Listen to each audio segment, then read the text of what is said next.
Hello guys, welcome back to my channel. வீடியோக்குள்ளே போகிறதுக்கு முன்னாடி மறக்காமல் இந்த வீடியோக்கு ஒரு லைக்கை போட்டுருங்க. லாஸ்ட் பார்ட்டில் நம்ம ஆகிலுக்கு உண்மை தெரிஞ்சு போச்சு. ரிஹான் தான் நீலாம்பரியோட உண்மையான பையன் அப்படின்னு சொல்லிட்டு. அம்மா எதுக்காகம்மா என்கிட்ட இப்படி பொய் சொல்லி என்னை ஏமாத்துனீங்க, எவ்வளோ பெரிய பொய் சொல்லியிருக்கீங்க, ஏமா அப்படி பண்ணீங்க அப்படின்னு கேட்டா அப்போ தான் ரிஹானும் சொல்கிறான், ஆமாம்மா எதுக்குமா பொய் சொன்னீங்க, ஆகிலனா தான் கேட்குறாருல அப்படிங்கிற மாதிரி சொல்லிட்டு அம்மானு சொல்லிட்டு இருக்கான். அம்மானு சொன்ன உடனே இவனுக்கு கோவம் வந்துடுது. நீ எப்படிடா என்னோட அம்மா வந்து அம்மானு சொல்லலாம் அப்படிங்கிற மாதிரி சொல்லிட்டு ரிஹான் அப்படின்னு சொல்லிட்டு அவன் அடிக்கிறதுக்காக போனால் டக்குன்னு இந்த நீலாம்பரியோ நிறுத்துப்பா, ஆமாப்பா இதுதான்ப்பா உண்மை, அவன் தான் என்னோட உண்மையான பையன் அப்படிங்கிற மாதிரி சொல்லிடுறா. இதை கேட்ட இவனுக்கும் ஒண்ணுமே புரியல, பயங்கரமான ஷாக்கா இருக்கு. ஆனா ஏமா இந்த உண்மையை என்கிட்ட மறைச்சிங்கன்னு கேட்டா, அகில் நீ இன்னைக்கு இந்த மதர்ஸ் டேவை எனக்கு ரொம்ப ஸ்பெஷலா ஆக்கணும்னு நினைச்சிட்டு இருந்தேன். ஆனா நான் உண்மையிலே ஒரு நல்ல அம்மா இல்லப்பா. ஏன்னா நான் பெத்த பிள்ளைய வேலைக்காரியோட புள்ளன்னு சொல்லிட்டு அவனை ஒதுக்கி வச்சுட்டு உன் மேலே அதிகமான பாசத்தை காட்டின பத்தியா, நான் உண்மையிலே ஒரு நல்ல அம்மா இல்லப்பா அப்படிங்கிற மாதிரிலாம் சொல்லிட்டு அழுது சீனை போட்டு பேசிட்டு இருக்கா. இவனுக்கும் ஒண்ணுமே புரியல, வேற என்னப்பா பண்றது, இந்த மாதிரி நடந்துக்க சொல்லி என் பையனை விட்டு விலகி இருக்க சொல்லி உன்னோட அப்பா தான் என்ன ஃபோர்ஸ் பண்ணாரு அப்படின்னு சொல்லிட்டு ஆகில் அப்பா மேல பழிய தூக்கி போட்டுட்டு இருக்கா. அவனுக்கு ஒண்ணுமே புரியல. என்னமா சொல்றீங்கன்னு கேட்டா, ஆமாப்பா உன்னோட அப்பாவை நான் கல்யாணம் பண்ணிக்க போகும்போது அப்போ எனக்கு ஒரு பையன் இருக்கான்னு சொல்லி தான் நான் வந்து அவரை மேரேஜே பண்ணேன். ஆனால் அவர் தான் சொல்லிட்டாரு, நீ பெத்த பிள்ளைய வந்து நான் என்னோட பிள்ளைய ஏற்றுக்க முடியாது, நீ ஏன் பையன் மேலே தான் பாசமும் அன்பும் வச்சு வளர்க்கணும் அப்படிங்கிற மாதிரி சொல்லிட்டாரு. அதனால தான் நான் பெத்த பிள்ளைய வேலைக்காரி பையன் அப்படிங்கிற மாதிரி சொல்லிட்டு இந்த உலகத்துக்கு முன்னாடி காட்டிக்க வேண்டியதாயிடுச்சு. ஒன்றை என்னோட பெத்த பிள்ளை மாதிரி நான் வளர்த்தேன், உன் மேலே அதிகப்படியான பாசத்தை வச்சு நான் வளர்த்தேன். இதனால நான் பெத்த பிள்ளைய நான் விலக்கி வச்சுட்டேன். எல்லாத்துக்கும் காரணம் நான் தானப்பா, நான் ஒரு கெட்ட தாய், நான் நல்ல அம்மாவே கிடையாது அப்படிங்கிற மாதிரி சொல்லிட்டு அழுது சீனா போட்டு பேசவும் ஆகில் தான் ஒரு எமோஷனல் ஃபூல் ஆச்சு இல்லையா. ஸோ அதனால அம்மாக்காரி இப்படி பேசவும் அது எல்லாத்தையுமே உண்மை அப்படிங்கிற மாதிரி நம்பிட்டு, அம்மா என்னை மன்னிச்சிருங்கம்மா, இதுக்கு பின்னாடி இவ்வளோ பெரிய உண்மை இருக்குன்னு எனக்கு தெரியாதுமா, நீங்கள் உங்கள் வாழ்க்கையை எனக்காக தியாகம் பண்ணது மட்டும் பத்தாதுன்னு உங்கள் பையனையுமே எனக்காக தியாகம் பண்ணிட்டீங்க, அவனுக்கு கொடுக்க வேண்டிய பாசத்தையும் எனக்கே கொடுத்து என்னை வளர்த்துட்டீங்களே, நீங்கள் தான் இந்த உலகத்திலே பெஸ்ட் அம்மா அப்படிங்கிற மாதிரிலாம் சொல்லிட்டு அம்மா கட்டி பிடிச்சிட்டு அழுதுட்டு இருக்கான். அவ்வளோ வந்து சிரிச்சிட்டு இருக்கா. அடப்பாவி பிளேட்டையே மாற்றி போட்டாலே அப்படிங்கிற மாதிரி சொல்லிட்டு நம்ம சகரும் ரிஹானும் பார்த்துட்டு இருக்காங்க. இந்த பக்கம் நம்ம ஹயாவோ அழகாக ரெடி ஆகிட்டு இருக்கா. ராகத் தான் ரெடி ஆகிருக்கு சொல்லியிருப்பான் போல். அதுக்கப்புறம் கார்டனுக்கு வந்து பார்த்தா அவன் என்னடானா அந்த இடத்தையே ரொம்ப அழகாக டெக்கரேட் பண்ணி வச்சது மட்டும் இல்லாமல் கிட்டார் வாசிக்கிட்டு அப்படியே ஷாருக் கான் போஸில் நின்றுக்கிட்டு இருக்கான். இவ உடனே ஓடி போயிட்டு அவன் அப்படியே ஹக் பண்ணி நின்றுட்டு இருக்கா. அதுக்கப்புறம் அவனும் வந்து இவளுக்கு ப்ரப்போஸ் பண்ணுறதுக்காக ரிங்கெல்லாம் வாங்கி வச்சிருப்பான் போல். ஸோ ரிங்கை அவள் கையில் போட்டு விட்டுட்டு திரும்ப ஒரு புது வாழ்க்கையை ஆரம்பிக்கலாம் அப்படிங்கிற மாதிரி சொல்லிட்டு ரெண்டு பேரும் கட்டி பிடிச்சபடியே அப்படியே போயிட்டு இருக்காங்க நடந்து. இப்போ மார்னிங் ஆகிடுச்சு. காலங்கத்தில் இந்த நீலாம்பரி கிட்ட வந்து அந்த அங்கிளும் வந்துட்டு ஒரு இன்விடேஷனை வந்து படித்து காட்டிகிட்டு இருக்காரு. அது எதுக்கான விழானா, இந்த நீலாம்பரி தான் இந்த போபாலோட மாவேகமாச்சு, அதாவது ஒரு தலைவி போஸ்ட்டில் இருக்கா. ஸோ அதனால அவளோட சேவையை பாராட்டி ஒரு செலை வைக்க போகிறாங்க போல். அதுக்கான இன்விடேஷன் தான் இது. இதை பார்க்கவே ரொம்ப அழகாக இருக்குது. பாவம் உங்களுக்கு தான் கண்ணு தெரியாது, அப்புறம் எப்படி பார்ப்பீங்க அப்படிங்கிற மாதிரிலாம் சொல்லிட்டு பேசிகிட்டு இருக்காரு. அப்போ தான் கரெக்டாக நம்ம சனமே வந்துட்டு ஜூஸ் கொடுத்துட்டு போகிறதுக்காக வந்திருப்பா போல். அப்போ அவளும் சொல்கிறா, சரி அதெல்லாம் இருக்கட்டும், ஃபங்க்ஷனுக்கு நான் ரெடி ஆகணும்ல, எனக்கு யார் ஹெல்ப் பண்ணுவா, உன்னோட பொண்டாட்டி எங்கன்னு கேட்டா அவ வந்து வீட்லயே இல்லை, அவள் பார்லருக்கு போயிட்டா அப்படின்னு சொன்னதும், சரி இப்போ யார் என்ன ரெடி பண்ணுவா அப்படின்னு கேட்டா அந்த அங்குளும் வந்துட்டு ஏதோ சனம் இருக்காளே அவ உங்களை ரெடி பண்ணுவா அப்படின்னு சொல்லிட்டு அவர் இங்கிருந்து போயிடுறாரு. அதுக்கப்புறம் நம்ம சனம் கிட்டேயுமே போயிட்டு இவளும், என்னம்மா சனம் நீ இங்கே தான் இருக்கியா, அப்புறம் நீ ஏதோ முயற்சி பண்ண போல, ஆகில் முன்னாடி என்னோட உண்மையான சுயரூபத்தை கொண்டு வரணும்னு சொல்லிட்டு, அது இந்த சுயரூபம் தானா, ரிஹான் என்னோட பையனை நிரூபிக்கிறது தான் உன்னோட அடுத்த கட்ட பிளானா, இது தெரியாமல் போச்சே, நானே என்னோட ரிஹானை என்னோட பையன் தானே சொல்கிறதுக்கு எவ்வளோ கஷ்டப்படும் தெரியுமா, ஆகில் கிட்ட எப்படி சொல்லி புரிய வைக்கிறதுன்னு தெரியாமல் முழிச்சிட்டு இருந்தேன். ஆனால் அதுக்கு நீ தெளிவான ஒரு பிளானை போட்டு எனக்கு சாதகமாக எல்லாத்தையும் நீ முடிச்சு கொடுத்துட்ட. இப்போ பாரு ஆகிலுக்கு வந்து ரிஹான் தான் என்னோட பையனை தெரிஞ்சு போச்சு, அதனால அவனுக்கு எந்த ஒரு பிரச்சனையும் இல்லை. அது மட்டும் இல்லாமல் அவனோட அம்மா இவ்வளோ பெரிய சாக்ரிஃபைஸை வந்து அவனுக்காக பண்ணதை நினச்சி அவனோட கண் பார்வையில் என்னோட மதிப்பும் மரியாதையும் இன்னும் அதிகமாகிடுச்சு. இது எல்லாத்துக்கும் காரணம் நீ தானே, உனக்கு நன்றி சொல்லியே ஆகணும் அப்படிங்கிற மாதிரி சொல்லிட்டு பேசிகிட்டு இருக்கா. நம்ம சனமும் இது எதையுமே காதில் வாங்காமல், இந்த தடவை ஏதோ உனக்கு லக் இருந்திருக்கா அதனால நீ தப்பிச்சிட்ட, ஆனால் எப்பவும் நீ தப்புன்னு மட்டும் கனவு காணாத அப்படிங்கிற மாதிரி சொல்லிட்டு இந்த ஜூஸை குடி அப்படிங்கிற மாதிரி சொல்லிட்டு ஜூஸை கொடுத்தா அவ்வளோ டக்குன்னு அந்த ஜூஸை பிடிச்சி கீழே தள்ளி விட்டது மட்டும் இல்லாமல் உனக்கு எவ்வளோ திமிரடி அப்படின்னு சொல்லிட்டு அவளை பிடிச்சி தள்ளி விட்டுட்டு இருக்கா. அதுவும் அவ்வளோ கோவத்தோட. அவளும் வந்துட்டு இவளுக்கு பைத்தியம் முடிஞ்சிருச்சு போல அப்படிங்கிற மாதிரி சொல்லிட்டு அங்கேருந்து போயிடுறா. அதுக்கப்புறம் கீழே அந்த ஜூஸ் கிளாஸ் உடஞ்சிச்சு இல்லையா, அது கிடக்கு. அது தெரியாமல் இந்த நீலாம்பரியோ நடந்து வந்துட்டு இருக்கா. பார்த்தா அந்த கிளாஸ்ல வந்து காலை வச்சு காலில் வந்து கிழிச்சிருமோ அப்படின்னு பார்த்தா அவனடானா அங்கே கிளாஸ் இருக்கிறது அப்படியே அவளுக்கு தெரிஞ்ச மாதிரி அப்பட்டமா அதை நவத்தி விட்டுட்டு போயிட்டு இருக்கா. நமக்கே ஒன்றுமே புரியல. என்னடா இவளுக்கு ஒரு வேளை கண்ணு தெரியுதா அப்படிங்கிற மாதிரி இருக்கு. ஆனால் அடுத்த கிளாஸில் வந்து காலை வச்சு காலில் வந்து கிழிச்சிருது. அப்போ அவளுக்கு கண்ணு தெரியலன்னு தான் அர்த்தம். ஏன்னா அதுக்கப்புறம் மேக்கப் ப்ரஷ் எங்கே இருக்குன்னு தெரியாமல் அதை பிடிச்சி கீழே தள்ளி விட்டுறா. அதை அதுக்கப்புறம் தடுமாறி தான் எடுத்து வச்சிட்டு இருக்கா. இப்போ ஆஹில் ஃபங்க்ஷனுக்கு போகிறதுக்காக கிச்சனுக்கு வந்து பார்த்துட்டு சனம்னு சொல்லிட்டு கூப்பிடுறான். பார்த்தா 2 பொண்டாட்டிங்களுமே இங்கே தான் நின்றுட்டு இருக்காளுங்க. யாரை கூப்பிட்றான் இவன் அப்படிங்கிற மாதிரி சொல்லிட்டு ஒருத்தர் மூஞ்ச பார்த்துட்டு இருக்காளுங்க. பார்த்தா இவன் 2வது பொண்டாட்டியை தான் கூப்பிட்டுருக்கான்.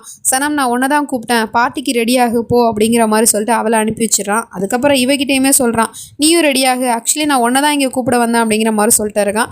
இவளுக்கு ரொம்ப சந்தோஷமாக இருக்குது. பரவாயில்லையா, அப்போ நம்ம புருஷன் நம்மளை தான் கூப்பிட வந்தானான்னு பார்த்தா, இல்லை இந்த வீட்டில் இருக்கிற எல்லாருமே ஃபங்க்ஷனுக்கு வராங்க, அப்போ நீ மட்டும் இந்த வீட்டில் இருந்து என்ன பண்ண போகிற, அதனால தான் உன்னையும் கூப்பிட்டேன், சரி நீயும் கிளம்பி வா அப்படிங்கிற மாதிரி சொல்லிட்டு ஏதோ ஒரு 3வது மனுஷியை கூப்பிடுற மாதிரி கூப்பிட்டுட்டு போகிறான். இப்போ அந்த ஃபங்க்ஷனுக்குமே வந்தாச்சு. அந்த புது பொண்டாட்டி வந்து நின்றுட்டுருக்கா. அவளை பார்த்த உடனே மீடியாக்காரவங்க எல்லாருமே போயிட்டு அவள் முன்னாடி போயிட்டு மொச்சிட்டு நின்றுட்டுருக்காங்க. கேள்வியாக கேட்டுட்டு இருக்காங்க. நீங்கள் ஆகில் சாரோட 2வது மனைவி தானே, உங்களை பற்றி எங்களுக்கு எதுவுமே தெரியாது, உங்களை பற்றின விவரத்தை சொல்லுங்கள் அப்படிங்கிற மாதிரி கேட்டுட்டு இருக்காங்க. அவள் அதுக்கு என்ன பதில் சொல்கிறதுன்னு தெரியாமல் முழிச்சிட்டு இருக்கா. அப்போ கரெக்டாக அங்கே சனமும் வந்துட்டு, என்ன பண்ணிட்டு இருக்கீங்க நீங்கள், எதுக்காக இவகிட்ட கேள்வி கேட்டுட்டு இருக்கீங்க, ப்ளீஸ் அவளை விடுங்க அப்படின்னு சொன்னால், பரவாயில்லையா உங்கள் புருஷனோட 2வது மனைவின்னு தெரிஞ்சும் அவங்க மேலே இவ்வளோ பாசமாக இருக்கீங்களே அப்படிங்கிற மாதிரி பேசிகிட்டு இருக்காங்க. அப்போ கரெக்டாக அந்த இடத்துக்கு ஆகிலுமே வந்துடுறான். அவங்ககிட்டயுமே கேள்வி கேட்குறாங்க. உங்களோட 2 மனைவியுமே ஒத்துமையாக இருக்காங்க, அதனால குடும்பத்துக்குள்ளே எந்த பிரச்சனையும் வராதுல அப்படிங்கிற மாதிரி கேட்டுட்டு இருக்காங்க. இவனுக்கும் செம கடுப்பு. இங்கே பாருங்கள், இது என்னோட பர்சனல் மேட்ரு, அதுலலாம் நீங்கள் தலையிடாதீங்க. இப்போ நீங்கள் இங்கே வந்தது வந்து என்னோட அம்மா வந்து இன்டர்வியூ எடுக்கிறதுக்காக தான், ஸோ அதனால் அவங்கள ஃபோக்கஸ் பண்ணுங்கள், அதுவும் அங்கே வந்துட்டு இருக்காங்க அப்படிங்கிற மாதிரி சொல்லிட்டு இருக்கான். அதே மாதிரி அந்த நீலாம்பரியும் வந்துட்டு இருக்கா. கையை பிடிச்சி அந்த அங்கிள் ஆண்டினா கூட்டிகிட்டு வந்துட்டு இருக்காங்க. அவங்க அங்கே தூரத்தில் இவன் அப்படி 2 பொண்டாட்டி கூட நின்றுட்டு இருக்கிறத பார்த்துட்டு, அங்கே அங்கே அப்படின்னு சொல்லிட்டு இந்த ஆண்டியும் சொல்லுது. அங்கே அப்படி என்னதான் நடக்குது அப்படின்னு கேட்டால், உங்கள் புள்ள 2 பொண்டாட்டி கூட சேர்ந்து இன்டர்வியூ கொடுத்துட்ருக்கான் அப்படிங்கிற மாதிரி சொன்னதும், அந்த சனமை யார் இங்கே கூப்பிட்டா, அவள் எப்படி இங்கே வந்தான்னு கேட்டால் அதுதான் தெரியலை அப்படிங்கிற மாதிரி சொல்லிட்டு இருக்காங்க. அதுக்கப்புறம் வந்து அந்த ஃபங்க்ஷனும் ஸ்டார்ட் ஆகிடுச்சு. நம்ம ஆகிலும் வந்துட்டு அம்மாவை பற்றி, எங்கள் அம்மா அப்படி எங்கள் அம்மா இப்படிங்கிற மாதிரி சொல்லிட்டு புகழ்ந்து பேசிகிட்டு இருக்கான். அதுக்கப்புறம் வந்துட்டு இந்த சிலையை ஓப்பன் பண்ணுறதுக்காக மாபேகம் வாங்க அப்படிங்கிற மாதிரி சொல்லிட்டு கூப்பிட்டுட்டு போகிறாங்க. அதுக்கப்புறம் அந்த சிலையுமே அந்த நீலாம்பரி தான் ஓப்பன் பண்ணுறா. பார்த்தா இவ உருவத்திலே வந்து ஒரு சிலையை வடித்து வச்சுருக்காங்க. அதை பார்த்துட்டு அங்கே இருக்கிறவங்க எல்லாருமே வந்து ஃபோட்டோ அது இதுன்னு சொல்லிட்டு எடுத்துகிட்டு இருக்காங்க. அவங்க போனதுக்கப்புறம் அந்த சிலையை வந்துட்டு இவ வெறிக்க பார்த்துட்டு, இந்த சிலை எவ்வளோ அழகாக இருக்குது, அப்படியே தத்ரூபமாக என்ன மாதிரியே இருக்கே, ஏன் கண்ணே பற்றும் போலையே அப்படிங்கிற மாதிரி சொல்லிட்டு மைய எடுத்து அந்த சிலைக்கெல்லாம் வச்சிட்டு இருக்கா. நமக்கே ஒன்றும் புரியல, இவளுக்கு தான் கண்ணு தெரியாது, அப்புறம் என்னடா இப்படிலாம் பேசிகிட்டு இருக்கா அப்படிங்கிற மாதிரி இருக்குது. அதுக்கப்புறம் ஆகில்கிட்டேயுமே போயிட்டு, ஆகில் இன்னைக்கு நான் ரொம்ப சந்தோஷமாக இருக்கேன்ப்பா, அதனால நான் போயிட்டு பக்கத்தில் இருக்கிற தர்காவுக்கு போகிறேன் அப்படின்னு சொன்னால், அம்மா வாங்கம்மா நானும் போகிறேன், நான் கூட்டிகிட்டு போகிறேன் அப்படின்னு சொன்னால், இல்லைப்பா இங்கே நிறைய கெஸ்ட் வந்திருக்காங்க, அவங்கள விட்டுட்டு போகிறது சரியாக இருக்காது, அதனால் நான் மட்டும் போய்க்கிறேன் டிரைவர் கூட அப்படிங்கிற மாதிரி சொல்லிட்டு டிரைவர் கூட இவளும் வந்துட்டுருக்கா. அப்படி வந்தவ திடீர்னு ஒரு இடத்துல காரை ஸ்டாப் பண்ணுன்னு சொல்கிறா. என்னாச்சு மாபேகம்னு கேட்டால், நீ இங்கே என்னை விட்டுட்டு நீ ஆட்டோவில் போ, நான் பார்த்துக்கிறேன் அப்படின்னு சொன்னா. ஆனால் மாபேகம் உங்களை எப்படி தனியாக விட்டுட்டு போகிறதுன்னு கேட்டால், அதெல்லாம் நான் பார்த்துக்கிறேன், நீ ஆட்டோ பிடிச்சி வீட்டுக்கு போய்டு அப்படிங்கிற மாதிரி சொல்லிட்டு அவனை அனுப்பிச்சி வச்சுட்டு, அதுக்கப்புறம் இவன் என்ன பண்ணுறான்னா, பேக் சீட்டில் உட்காந்துருந்தவ காரை விட்டு இறங்கி ஃப்ரண்ட் சீட்டில் போயிட்டு உட்காந்துருக்கா. அதுவும் டிரைவர் சீட்டில் உட்காந்துட்டு காரை ஸ்டார்ட் பண்ணிவிட்டு அப்படியே ஓட்ட ஆரம்பிக்கிறா. நமக்கே ஒன்றும் புரியல, இவளுக்கு தான் கண்ணு தெரியாது, அப்புறம் எப்படி அவள் கார்லாம் ஓட்டுவான்னு பார்த்தா, இவளும் கண்ணு தெரியாத மாதிரி தான் காரை அவ்வளோ ஸ்பீடாக ஓட்டிகிட்டு போயிட்டு இருக்கா. அதுவும் அந்த பக்கமும் இந்த பக்கமும் வளைச்சி நெளிச்சு, அதுவும் ரொம்ப சந்தோஷமாக ஜாலியாக வந்து ஓட்டிகிட்டு இருக்கா. ரொம்ப நாள் கழிச்சு நான் கார் ஓட்டுறேன், எனக்கு ரொம்ப சந்தோஷமாக இருக்குது அப்படிங்கிற மாதிரி சொல்லிட்டு அப்படி போகிறவ ஒருத்தவனை வந்து இடிச்சு தள்ளிட்டு போயிடுறா. அவனும் திட்டுறான், உனக்கு கண்ணு தெரியாதா, பார்த்து போக மாட்டியா அப்படின்னு கேட்டால், ஆமாண்டா எனக்கு கண்ணு தாண்டா தெரியாது அப்படிங்கிற மாதிரி சொல்லிட்டு அவன் நேராக ஒரு வீட்டுக்கிட்ட போயிட்டு காரை ஸ்டாப் பண்ணுறா. அதுக்கப்புறம் அந்த பில்டிங்கை பார்த்தா ரொம்ப பழைய பில்டிங் மாதிரி தெரியுது. அது என்னமோ இவ பில்டிங்கா என்னன்னு தெரியல. சாவியை போட்டு திறந்து உள்ளேயுமே போயிடுறா. அந்த இடம் ஃபுல்லாகவே வந்து ஒரே பாலடைஞ்சு கிடக்குது. அதுக்கப்புறம் பார்த்தா அங்கே இருக்கிற ஒரு ஃபோட்டோ வந்து சவத்தில் மாட்டிக்கிட்டு இருக்கா. பார்த்தா ஒரு ஃபோட்டோ இல்லை, அங்கே நிறைய ஃபோட்டோவை மாட்டி விட்டுட்டு ஒன்றுலேயே லைட் எரியுது. அப்போ தான் தெரியுது அவங்க யாருன்னு சொல்லிட்டு. இவங்க எல்லாருமே நம்ம சனமோட குடும்பத்தை சேர்ந்தவங்க தான். மொத்த பேரையுமே இந்த நீலாம்பரி தான் கொலை பண்ணியிருப்பா. நம்ம சனமோட அப்பா அம்மா, அப்புறம் அந்த தில்சாத்தோட புருஷன், அதுக்கப்புறம் ஹயாவோட அம்மா அப்படின்னு சொல்லிட்டு வரிசையாக எல்லாரோட ஃபோட்டோவும் இருக்குது. கடைசியாக ஒரு ஃபோட்டோவும் இருக்குது. அது யாரோட ஃபோட்டோன்னு பார்த்தா நம்ம சனமோட ஃபோட்டோ தான்.